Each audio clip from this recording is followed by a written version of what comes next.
You can roughly locate any community in the world, somewhere along a scale running all the way from democracy to despotism. One to the democracy end, another somewhere in the middle, and a third. Let's find out about despotism. This man makes it his job to study these things. Well, for one thing, avoid the comfortable idea that the mere form of government can of itself safeguard a nation against despotism. Germany, under President Hindenburg, was a republic.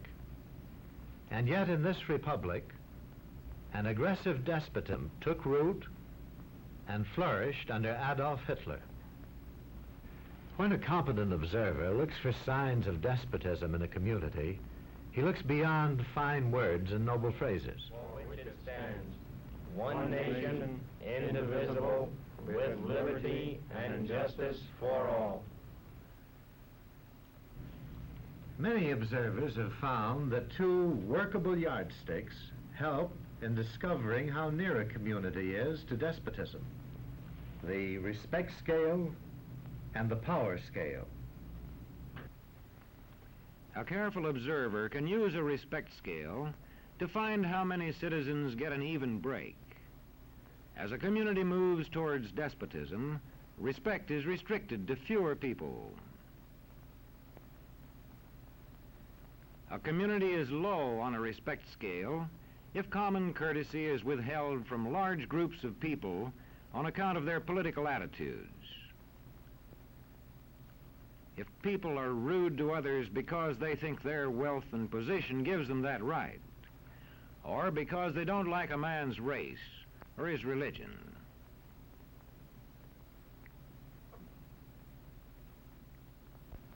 Equal opportunity for all citizens to develop useful skills is one basis for rating a community on a respect scale.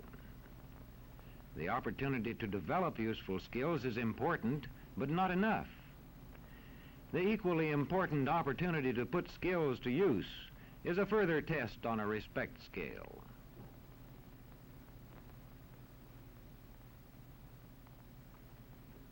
A power scale is another important yardstick of despotism. It gauges the citizens' share in making the community's decisions.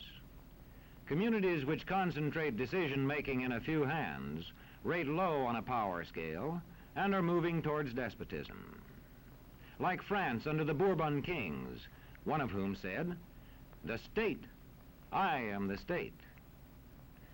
Today, democracy can ebb away in communities whose citizens allow power to become concentrated in the hands of bosses. What I say goes, see? I'm the law around here. The test of despotic power is that it can disregard the will of the people. It rules without the consent of the governed. Look beyond the legal formalities of an election in measuring a community on the power scale to see if the ballot is really free. If the citizens can vote only the way they're told, a community approaches despotism. When legislatures become ceremonial assemblies only and have no real control over lawmaking, their community rates low on a power scale.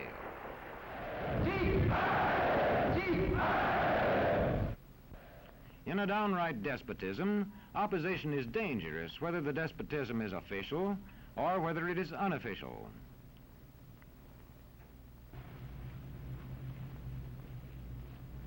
The spread of respect and power in a community is influenced by certain conditions, which many observers measure by means of the economic distribution and information scales. If a community's economic distribution becomes slanted, its middle-income groups grow smaller, and despotism stands a better chance to gain a foothold.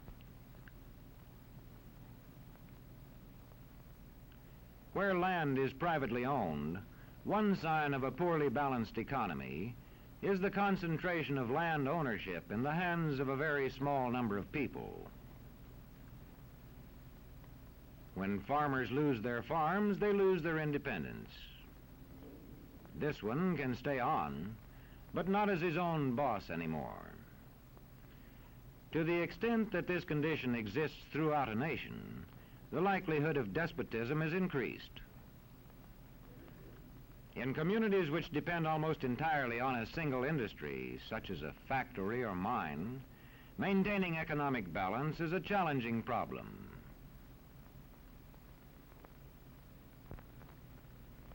If this condition exists over the nation as a whole, so that the control of jobs and business opportunities is in a few hands, despotism stands a good chance.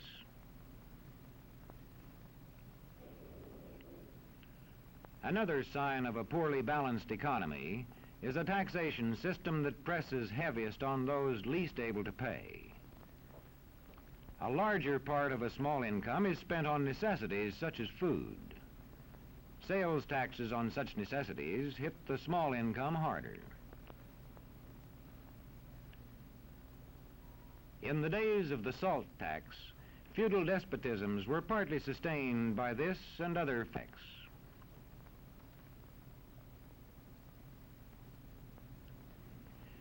A community rates low on an information scale when the press, radio, and other channels of communication are controlled by only a few people, and when citizens have to accept what they are told. In communities of this kind, despotism stands a good chance. See how a community trains its teachers. Bear this in mind. Young people cannot be trusted to form their own opinions. This business about open-mindedness is nonsense. It's a waste of time trying to teach students to think for themselves. It's our job to tell them. And when teachers put such training into practice, despotism stands a good chance. These children are being taught to accept uncritically whatever they're told. Questions are not encouraged. How can you ask such a question? Have you got a textbook? Yes, ma'am. Does it say here that our law courts are always just? Yes, ma'am. Then how dare you question the fact? Sit down. And so we aren't surprised when... But it must be true. I saw it in this book right here. And if books and newspapers and the radio are efficiently controlled, the people will read and accept exactly what the few in control want them to. Government censorship is one form of control. A newspaper which breaks a government censorship rule can be suspended. It is also possible for newspapers and other forms of communication to be controlled by private interests.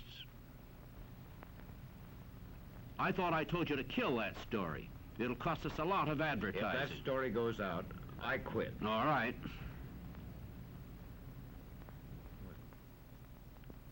What sort of community do you live in? Where would you place it on a democracy-despotism scale? To find out, you can rate it on a respect scale and a power scale.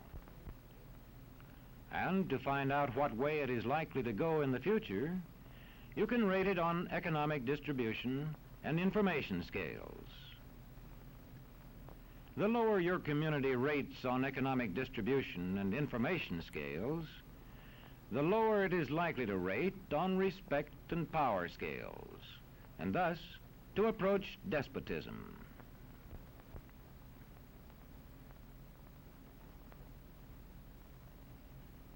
What happens in a single community is the problem of its own citizens. But it is also the problem of us all, because as communities go, so goes the nation.